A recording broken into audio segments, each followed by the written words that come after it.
to the Friday Five here on the Agent Survival Guide podcast. I'm your host, Sarah Ruppel, and this is our weekly list of 5 things you should know about. Today is August 21st. We'll start out this week's list with a couple of field notes. First up, ACA certification news. Kentucky's state-based marketplace, Connect, opened this week. Still waiting on several other state-based marketplaces and the FFM certification to open up. On the Medicare side of the industry, not much movement on certifications available for agents partnered with Ritter Insurance Marketing, the FMO that powers this podcast. We had one new certification open last week, with more coming soon. Most of the larger national carrier certifications are live. It is the regionals that we are waiting on. Keep checking back in the certification center on Ritter Docs to double check your list. And also make sure you are receiving our emails. I know we send a lot of communication out this time of year, but that's because there's a lot that agents need to know about, especially as the industry continues to shift and evolve. Fun fact, as of today, there are 55 days until the start of AEP. And while we are counting down to important days, there are just 11 days from today until our first summit for the 2027 annual enrollment period. If you are not registered for those events, highly recommend doing that. We are coming to Harrisburg, Philadelphia, New Jersey, New York, Ohio, and Florida this year. These summits are hosted by Ritter Insurance Marketing. So if you're registered with Ritter in those areas, it's a great opportunity to meet us in person. You'll also have the ability to connect with carriers in your local market, industry vendors, and other agents. There's still time to register for your spot at summits.ritterim.com. We will have that link in our episode notes, so you can check out the exact locations in the states other than Pennsylvania to see if it makes sense for you to attend. Quick mention here, we haven't checked in with Apple for quite some time. September 9th is rumored to be the date for an Apple event this fall. Normally, I would refer to this as the iPhone event because the headliner of the event is usually the newest addition to the iPhone lineup. But you might remember that earlier this year, there was a rumor going around that Apple would be breaking up their release events, changing things around in advance of the 20th anniversary of the iPhone next year. And those rumors continue to swirl. From what I have read so far, it looks like the event that's lined up for September 9th will potentially feature the HomePod, Apple TV, Apple Watch, and just the higher-end phones. That leaves the base iPhone 18 and the iPhone 18e for a reported spring 2027 release. The higher-end phones we are expecting to be announced in September include the iPhone 18 Pro, the iPhone 18 Pro Max, and the iPhone Fold, or the iPhone Ultra, as it's rumored to be called. I typically upgrade my phone every 2 years, and this year is an upgrade year for me. And I have to admit, I'm torn. Do I go with the iPhone 18 Pro Max? Do I take a chance on the iPhone Fold? Or do I wait for the 20th anniversary iPhone? I'm not sure what I'm going to do just yet, but following along with the rumors, I am very excited for this fall event to see official pictures of these devices as well as the tech specs before I make any decisions. On Monday this week, Spotify announced playlist notes, a way for playlist curators to add info on each track they add to a playlist. According to Spotify's For the Record blog, these notes could include, quote, why a track matters, what makes it culturally relevant, or why it belongs in that particular playlist, end quote. And it's not just music that you can add these notes to. Pretty much anything you put into a playlist, music tracks, podcast episodes, and audiobooks can now have notes added to them within a playlist. The update is rolling out for official editors employed by Spotify, as well as Spotify free and premium users. The feature will start out on iOS and Android. No word yet on when the capabilities will port over to desktop.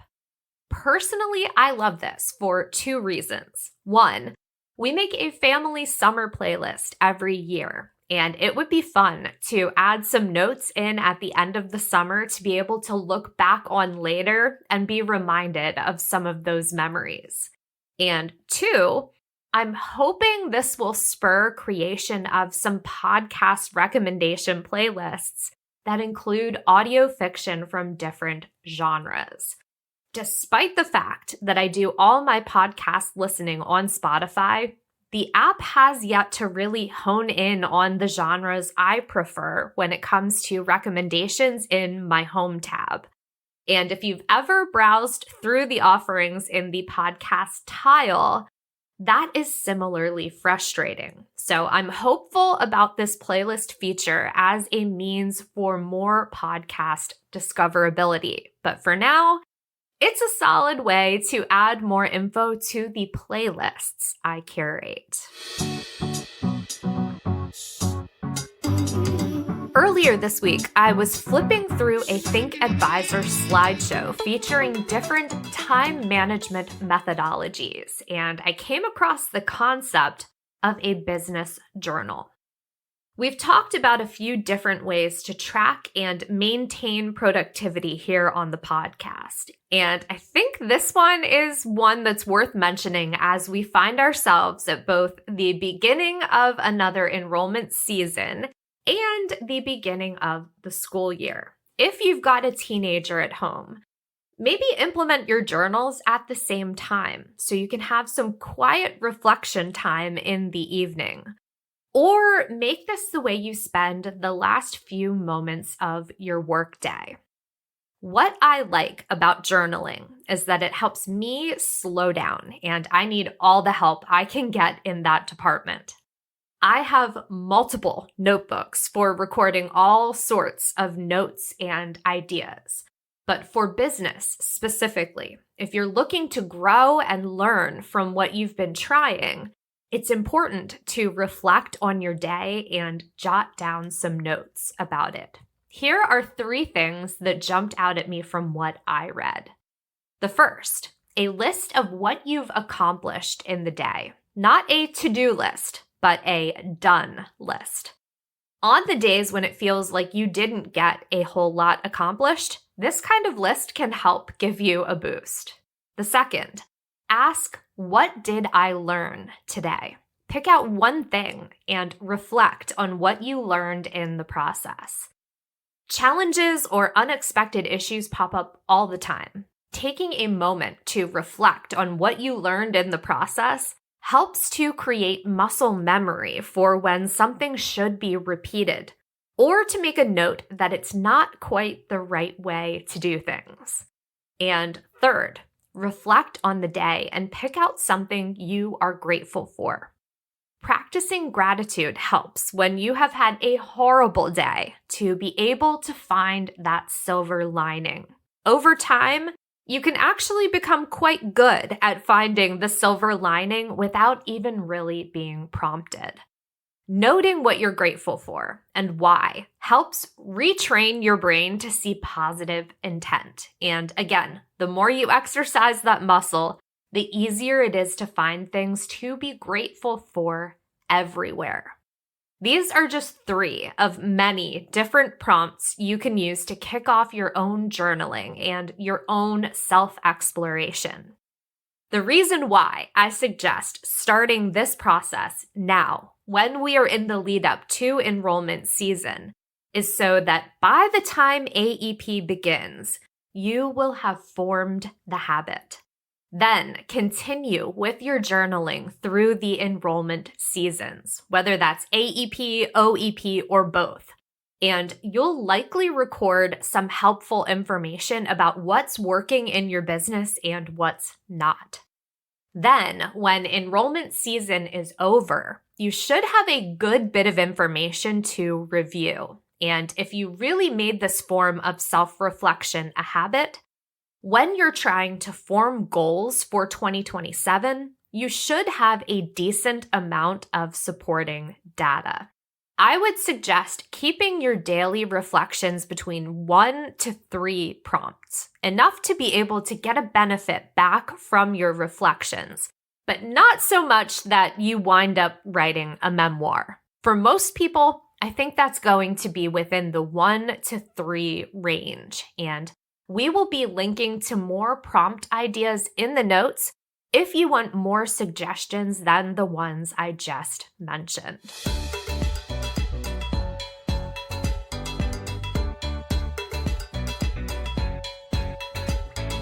And now our top story this week. We have heard reports of a new scam that could be coming your client's way.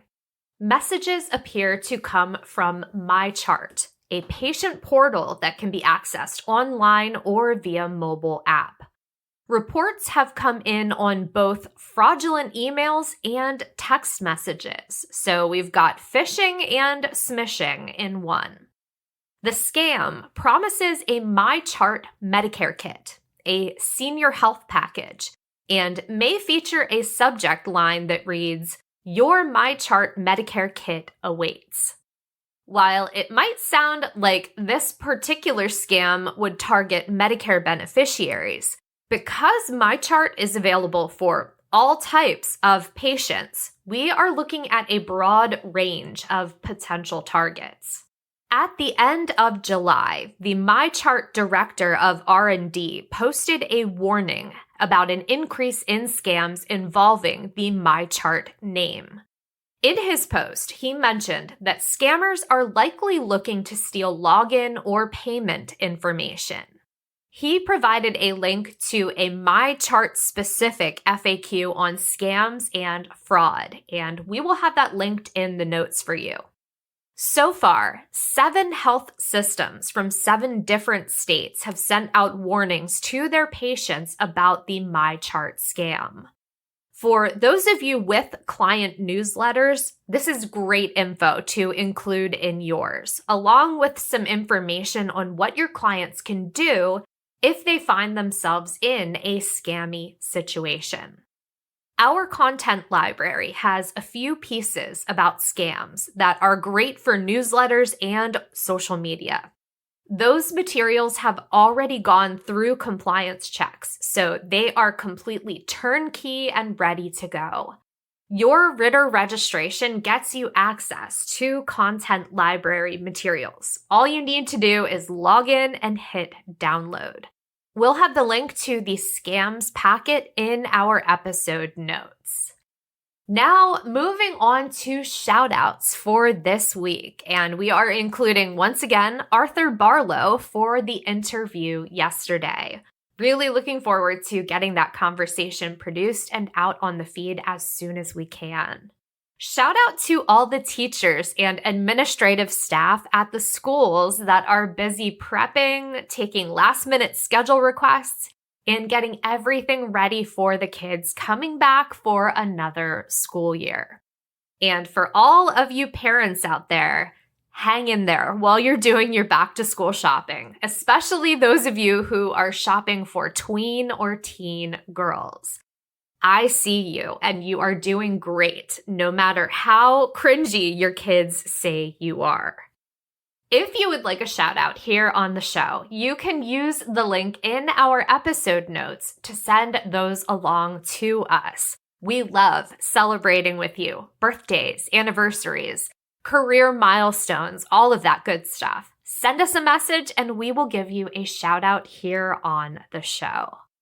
Thanks so much for taking the time to listen today. I hope you have a great weekend. Stay healthy and stay safe out there, and we will see you next week. The Agent Survival Guide podcast is a production of Ritter Insurance Marketing, an integrity company. This episode was written and produced by me, Sarah Ruppel, script proofing by Emma Hazard, podcast design by Urban Rivera. Follow along with our show to stay updated on industry news, online trends, interviews, and more.